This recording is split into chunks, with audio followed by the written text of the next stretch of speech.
ओला dock YouTube channel को subscribe करें और बेल आइकॉन को दबाना मत भूलें। अस्सलाम वालेकुम। मेरा नाम डॉक्टर मेहरीन ज़मान है और मैं बतौर असिस्टेंट प्रोफेसर गैस्ट्रोएंटरोलॉजी और हेपेटोलॉजी अल्लामा इकबाल मेडिकल कॉलेज और जिन्ना हॉस्पिटल में काम कर रही हूँ। आज हम एक बहुत इम्पॉर्टेंट टॉपिक के बारे में बात करेंगे जिसके बारे में हमसे बहुत से सवाल पूछे जाते हैं। लिवर यानी जिगर की बीमारियों के क्या क्या कॉजेज़ हैं और उनके क्या साइंस एंड सिम्टम्स और अलामात हो सकती हैं। पाकिस्तान के टॉप डॉक्टर्स के साथ अपॉइंटमेंट बुक करें, वो भी पेशेंट फीडबैक देखते हुए। लाखों लोगों की तरह पाकिस्तान के सबसे बड़े डॉक्टर नेटवर्क का फायदा उठाएं और आज ही ओला डॉक ऐप डाउनलोड करें। ओला डॉक, डॉक्टर का अपॉइंटमेंट आसानी से।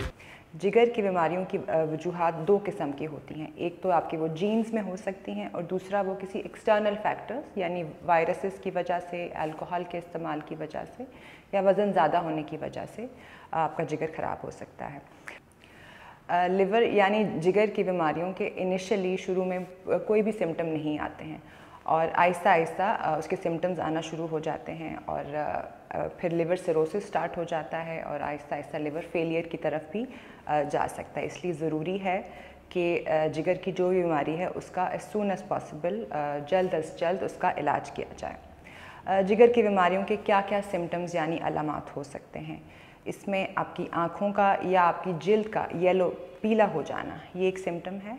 इसके साथ साथ हर वक्त थकावट महसूस करना, उल्टी की कैफियत या उल्टी हो जाना, भूख ना लगना, ये भी जिगर की ख़राब होने की अलामात हो सकती हैं।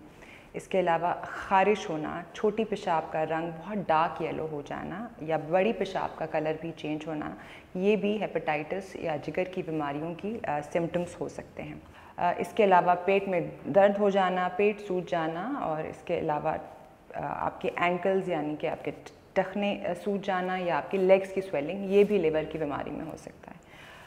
लिवर की बीमारी के क्या क्या कॉजेज़ हो सकते हैं? सबसे इम्पॉर्टेंट कॉज स्पेशली पाकिस्तान में वायरल हेपेटाइटिस है, यानी कि hepatitis A, B, C, D और ई। अगर ये वायरसेस आपके लिवर पे अटैक करते हैं तो लिवर में सोजिश हो जाती है, हेपेटाइटिस हो जाता है। इसके अलावा बहुत सी ऐसी बीमारियां हैं जो आपके जीन्स में होती हैं, जैसे हीमोक्रोमेटोसिस है, अल्फ़ा 1 एंटीट्रिप्सिन डेफिशिएंसी। इसके अलावा ऑटो इम्यून बीमारियां होती हैं। ऑटो इम्यून कहते हैं जब आपकी अपनी बॉडी आपकी बॉडी के अगेंस्ट एंटीबॉडीज़ बनाती है। इसमें ऑटो इम्यून हेपेटाइटिस शामिल है, प्राइमरी स्क्लेरोजिंग कोलिंजाइटिस शामिल है और प्राइमरी बिलियरी सिरोसिस, ये भी एक ऑटो इम्यून बीमारी है जिसके साथ लिवर डैमेज होता है। इसके साथ लिवर में कैंसर हो सकता है और लिवर से एक नाली निकलती है जैसे कॉमन बाइल डक्ट कहते हैं, उसका कैंसर भी हो सकता है। एक और कॉज लिवर डैमेज होने का अल्कोहल यानी शराब का इस्तेमाल है। इसके अलावा अगर आपका वेट ज़्यादा है तो उसके साथ भी जिगर में फ़ैट जमा हो सकता है और फैटी लिवर की वजह से लिवर डैमेज हो सकता है। इसके अलावा ओवर द काउंटर मेडिकेशंस यानी पेन किलर्स या एंटीबायोटिक्स का बग़ैर डॉक्टर के मशवरे से इस्तेमाल करना या ओवरडोज करना, उसके साथ भी जिगर मुतासर हो सकता है। इसके अलावा कुछ हकीमी दवाइयाँ भी हैं जो इस्तेमाल करने से लिवर डैमेज, लिवर में इन्फ्लेमेशन, सोजिश हो सकती है।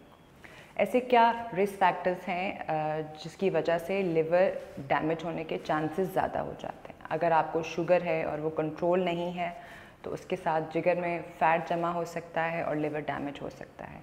इसके अलावा किसी भी वजह से अगर आपको फैटी लिवर है, आपका अगर वेट ज़्यादा है उसकी वजह से फैटी लिवर है तो उसके साथ भी हेपेटाइटिस हो सकता है और लिवर सिरोसिस भी हो सकता है।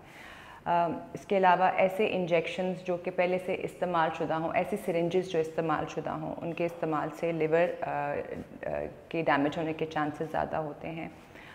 ऐसे अगर आपका ऑपरेशन है, सर्जरी है और औज़ार प्रॉपरली स्टेरिलाइज नहीं है तो उसके साथ हेपेटाइटिस होने के चांसेस बहुत ज़्यादा हो जाते हैं।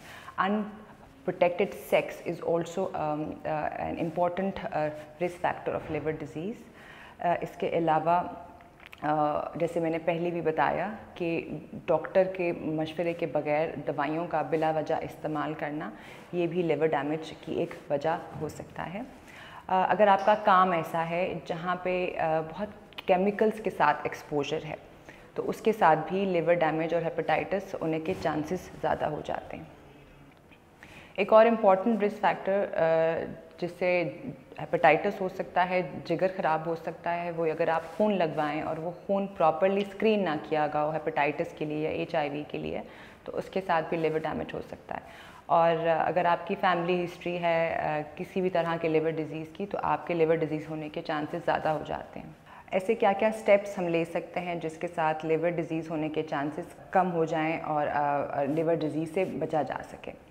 सबसे पहले तो अल्कोहल यानी शराब का इस्तेमाल बिल्कुल नहीं करना चाहिए। उसके साथ जिगर में फ़ैट जमा होता है, जिगर का सिरोसिस होता है और लिवर फेलियर की तरफ भी बात जा सकती है। इसके अलावा ये चीज़ इसको भी आप बात को मेक श्योर करें कि जो आप सिरिंजेस यूज़ करें वो बिल्कुल न्यू हों। इस्तेमाल शुदा सिरिंजेस बिल्कुल इस्तेमाल ना करें। अगर आप खून लगवा रहे हैं तो ये भी मेक श्योर करें कि वो खून प्रॉपरली स्क्रीन किया गया हो, स्पेशली हेपेटाइटिस और HIV वायरस के लिए। इस्तेमाल शुदा रेज़र्स बिल्कुल ना इस्तेमाल करें। ब्यूटी पार्लर्स और सैलून का इंतखाब बड़ी सोच समझ के करें कि बड़ी साफ़ सुथरी जगह पे आप जाएं। इसके अलावा दवाइयों का इस्तेमाल, ओवर द काउंटर मेडिकेशंस बहुत सोच समझ के डॉक्टर के मशवरे से इस्तेमाल करें। अगर आपका कोई ऑपरेशन या सर्जरी है तो इस चीज़ को देख लें कि जो वहाँ पे औज़ार इस्तेमाल हों वो प्रॉपरली स्टेरिलाइज हों। इसके अलावा साफ़ सुथरी जगहों से खाना खाएं। खाने से पहले हमेशा हाथ ज़रूर धोएं। अगर आपको शुगर है तो उसको कंट्रोल करें। अगर आपका वेट ज़्यादा है तो हेल्दी एक लाइफस्टाइल अपनाएं जिसमें आप कम कैलोरीज खाएं, एक्सरसाइज करें। इन तमाम स्टेप्स को फॉलो करके लिवर डिज़ीज़ को के रिस्क को मिनिमाइज़ किया जा सकता है, लिवर डिज़ीज़ से बचा जा सकता है।